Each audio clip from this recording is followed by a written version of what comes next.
Hello friends, तो चलिए आज हम इस वीडियो में जानेंगे मोस्ट इम्पोर्टेंट। इसके पहले वाले वीडियो में मैंने नर प्रजनन के बारे में बताया था और आज हम इस वीडियो में नर और पुरुष दोनों प्रजनन के बारे में बताएंगे और यहाँ पे कुछ इम्पोर्टेंट पिक्चर के माध्यम से बताएंगे ताकि आपको समझ में आएगा। इसीलिए इसमें पिक्चर दिखाएंगे, समझाएंगे ताकि आपको अच्छे से और एक्सप्लेन कर पाऊँ और आप अच्छे से समझ पाएँ। तो वीडियो को लास्ट तक जरूर देखिएगा। चैनल को सब्सक्राइब नहीं किया तो चैनल को सब्सक्राइब जरूर कर दीजिएगा, बेल आइकन को दबा दीजिएगा ताकि हमें जितने भी नए वीडियो अब तक पहुँचता रहे।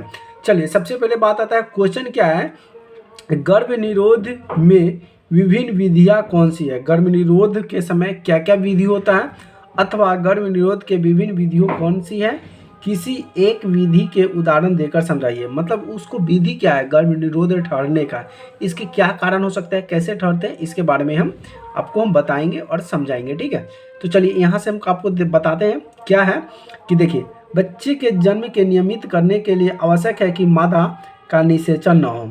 उनके लिए मुख्य गर्भ निरोधक विधियाँ निम्नलिखित होता है। जैसे कि कोई बच्चा को जन्म देना चाहता है तो उसको क्या क्या विधि है, क्या कैसे कर पाएगा, देख लीजिए।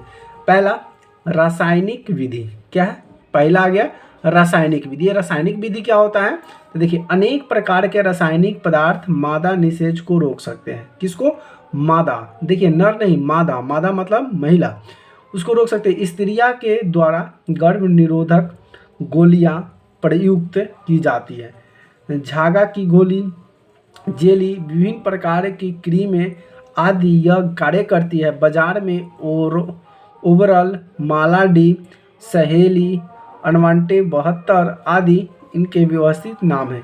देखिए गर्भ निरोधक, जैसे कि अगर महिला अगर वो प्रेग्नेंट नहीं होना चाहती है तो उसको किस किस तरह से उसको रासायनिक तरीका से उसको रोका जा सकता है।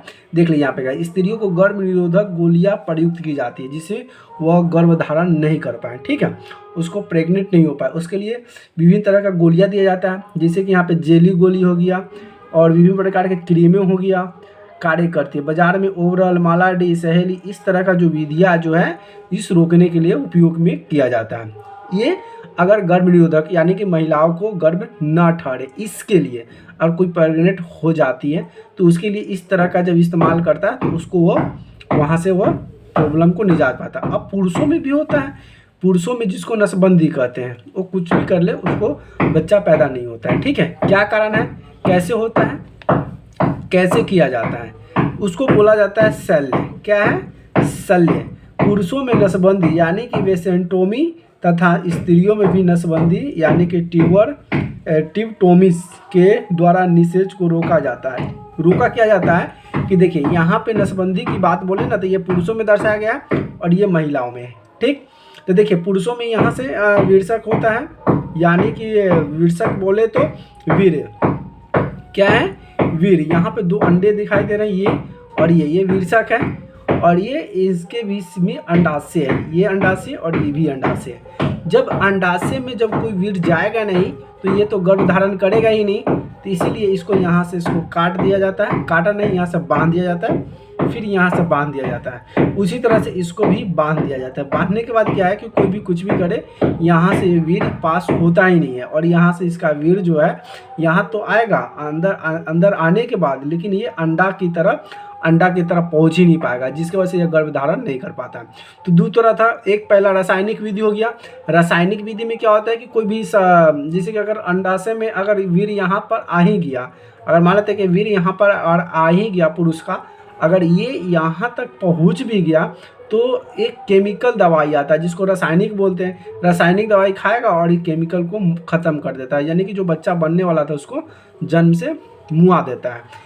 लेकिन दूसरा विधि है कि हमको क्या नहीं करना पड़े तो की जाती है, शल्य चिकित्सक से शुक्रवाहिनी को काट कर बांध दिया जाता है। जिसके यहाँ पे कट लगा दिया, इसको यहाँ बांध दिया, कट लगा दिया, यहाँ पे दोनों को काट के अलग कर दिया जाता है, यानी कि बांध दिया जाता है, जिससे वीरशक में बनने वाले शुक्राणु बाहर नहीं आ पाते। स्त्रियां में अंडवाहिनी को काट कर बांध दिए जाते हैं, जिससे अंडाशय में बने अंडे गर्भाशय में नहीं आ पाते। आपको हम पहले ही से समझा दिए, जैसे कि कोई अगर लड़का में भी अगर नसबंदी कर दिया जाता है, पुरुषों में अगर महिलाओं में भी कर दिया जाता है, तो पुरुषों में नसबंदी कर देगा तो वो कभी बाप ही नहीं बनेगा। क्यों नहीं बनेगा, क्योंकि देखिए यहाँ से इसका प्रोस्टॉन जो होता है ना, वीर्य होता है, ये वीर्य ये निकल कर जाएगा कहाँ पे, ये वीर्य निकल कर अगर किसी को गर्भधारण करना है या किसी को अगर बच्चा चाहिए तो ये क्या करेगा, यहीं से ये लिंक के माध्यम से ये यहाँ से प्रोस्टेन जो वीर्यक होता है शुक्राणु निकलेगा। लेकिन ये शुक्राणु निकल के जाएगा कैसे, यहाँ से तो ये कट गया, यहाँ से भी कटा हुआ है, तो जब ये कटा हुआ है तो शुक्राणु यहाँ से यहाँ तक पास होगा ही नहीं, तो ये जाएगा कहीं, जाएगा नहीं, क्योंकि देखिए यहाँ से निकल कर इसके होते हुए ये बाहर निकलता है और ये बाहर निकल कर फिर इसमें आकर अटैच होता है और फिर ये इसमें चला जाता है। और इसमें आने के बाद यहाँ से शुक्राणु ये होते हुए ये आता है अंडाशय में। अब अंडाशय क्या करेगा कि अंडाशय यहाँ पे तो ये काटा हुआ है और काट कर बांध दिया गया, इसको भी काट कर बांध दिया गया, तो शुक्राणु यहाँ तक तो आएगा लेकिन यहाँ तो जा ही नहीं पाएगा, फिर ये शुक्राणु यहाँ से नष्ट हो जाएगा, बाहर निकल जाएगा मूत्र के माध्यम से। तो इस तरह का नसबंदी होता है पुरुषों में भी और महिलाओं में भी। तो प्यारे बच्चों, ये छोटा सा क्लिप आपको समझ में आएगा, और वीडियो समझ में आए तो वीडियो को लाइक कमेंट शेयर जरूर कर दीजिएगा। चलिए फिर मिलते हैं अगले वीडियो में, तब तक के लिए बाय बाय।